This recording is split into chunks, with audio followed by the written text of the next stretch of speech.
sini saya ingin tarik perhatian Dewan Yang Mulia ini tentang kenyataan Profesor Emeritus Datuk Dr. Teo Kok Siong dalam akaun TikTok yang bernama The Merdeka Times yang mengkritik sekolah vernacular.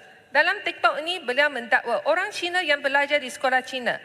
Saya quote sini tidak pandang tinggi. Mereka pandang menghina kepada orang Melayu. Mereka pandang rendah kepada orang Melayu. Mereka tak pandang tinggi. Mereka pandang hina kepada orang Melayu. Jadi mereka mendapati orang Melayu adalah bangsa yang tak berkebolehan, tak pandai, tak bijak seperti mereka, malas dan sebagainya. Buat apa dia nak belajar bahasa Melayu dan berintegrasi ke dalam masyarakat Melayu? Dan Sri Yang Di-Pertua, saya dan ramai ahli-ahli berhormat di Dewan ini belajar di sekolah Cina. Kami tidak pernah diajar untuk memandang rendah orang Melayu. Kenyataan Profesor Dr. Teo Kok Siong ini memang memutabelikan fakta dan melaga-lagakan hubungan di antara masyarakat Melayu dan masyarakat Cina. Ini adalah hasutan. Kenapakah kenyataan yang rasis dan berputar pelik ini tidak disiasat oleh PDRM?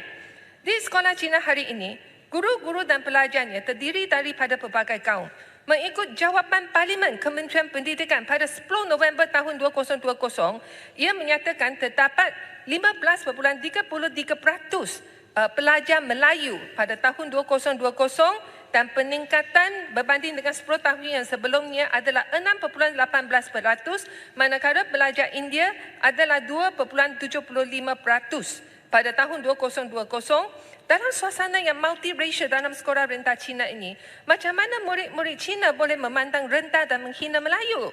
Dakwaan Profesor Emeritus Dr. Teo Kok Siong ini memang salah dan mengandungi unsur hasutan. Saya nak lihat sama ada PDRM akan menjalankan siasatan terhadap beliau. Saya juga menyeru Kementerian Pendidikan Tinggi memberi amaran kepada pensyarah-pensyarah yang rasis dalam institut pengajian tinggi di negara kita sebagai usaha menjadikan kampus IPT kita sebagai tempat yang menggalakkan pergaulan dan perpaduan di antara kaum. Saya sebagai seorang wakil rakyat Malaysia, saya setuju dengan pandangan bahawa semua warga Malaysia harus menguasai bahasa Malaysia. Tetapi sekiranya rakan-rakan Melayu dapat menguasai bahasa Mandarin, mereka mempunyai kelebihan dan kekuatan dan boleh kerja di syarikat asing dan membuat bisnes dengan syarikat di China yang mempunyai pasaran yang besar.